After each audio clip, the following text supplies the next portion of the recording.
Antagonist is introduced with a shot of their feet cliché, leaving the key in the thermostat. Also, I can see how this could be an effective interrogation tactic, but we never see anyone even break a sweat in this episode. Hell, Jake has a jacket on the majority of the time, and Captain Holt is wearing a tuxedo. Well, who's this? This is Philip Davidson. It wouldn't be an episode of BNN without Peralta expositing a new character in case to Holt. Isn't Holt like the captain here? Shouldn't he have briefing notes on all this stuff? We want to bring this guy down, we have to get him to confess right here, right now. But Philip hasn't been arrested. He's just been asked to come down by Peralta. There's really not a legal timetable here. They've already 48 hours, that scenario. Here, Peralta just wants to close the case ASAP. Oh, damn! Hello, Kevin. I won't be joining you at the opera tonight. tonight. On the phone already. The ticket's under my name.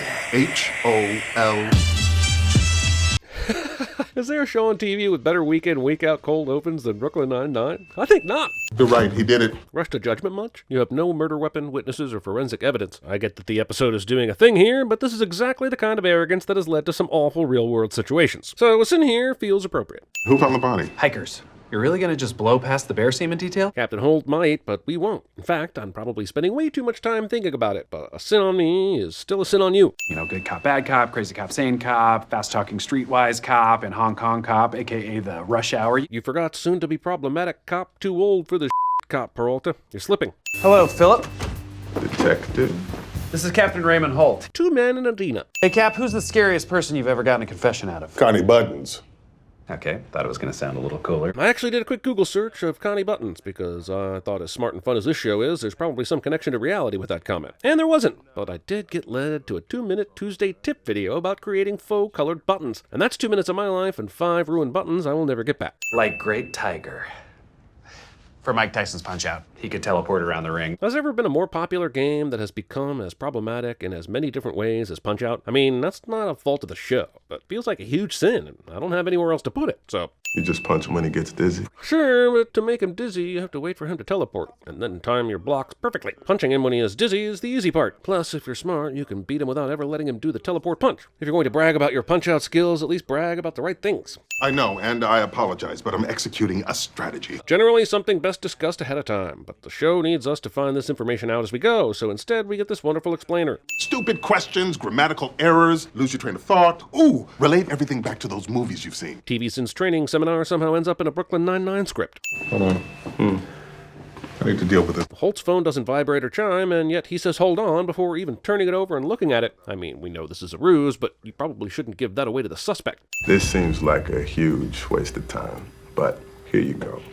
Robert drove a Saab. Dana's hair was blonde. Character shows intelligence by quickly reciting a list of things we thought they couldn't remember cliché. I mean, I've watched Planet Earth with the British narrator. This sin is for not mentioning David Attenborough. Put some respect on that name. So your uncle owns a cabin in the town that the body was found. That is quite a coincidence. Is it though? I mean, I guess it's weird since it ties the suspect there, but considering it really has nothing to do with the outcome, I would argue it's more of a contrivance, since it conveniently gives Peralta something to stick his foot in his mouth with later. I get that Philip can't hear them, but why would Peralta and Holt be having what is clearly a discouraging conversation where he can clearly see them? No, I want me to lie and for you to stand behind me and say like 3 "oh damns" when I really get cooking. Many people have heard of Chekhov's gun, but here we have the slightly lesser used Chekhov's "oh damn." Your gut or intestines is lower. You should point down here, closer to your pubis. Captain Holt would be excellent at TVSins. Remember how angry I got about how fast Daenerys got from Dragonstone to north of the Wall? That was intense.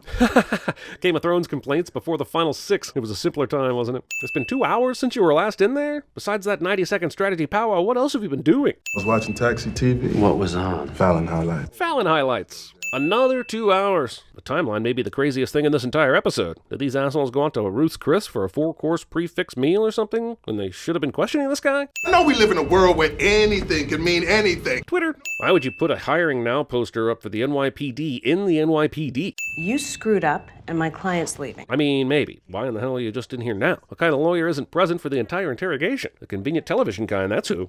I got it. And I'm not going to tell you before I do it because it will be more fun for the audience to find out as it happens. It's already in the patient's mouth, son. Oh, damn! Oh, damn indeed. You know, Brooklyn Nine-Nine gets a ton of credit for being a very funny and innovative sitcom. What most people don't seem to mention is how great of a cop show it can be as well. Oh, fresh air. With all those trash bags surrounding the area, I doubt it. And does this precinct not have a dumpster? Root canal, and by the looks of those x-rays, it's not going to be pretty.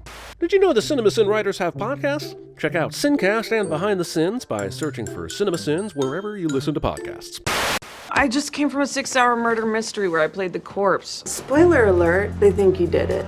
Ooh, the opera. Is it the one Bugs Bunny sings? And that's all, folks. Why do you call it the Predator? It's a nickname. You know, the data suggests that it tracks its prey, exploits weakness, seems to, well, enjoy it. You filmed him dying. Hey, that's what I do. It's my job. I like to say that if you're seeing me, you're having the worst day of your life. And I spent my whole time in the corner talking to this woman, Dana. There is no Dana. There is only Zoo. It's not like we're college professors calling ourselves doctors. Doctor? Doctor? Doctor? Doctor?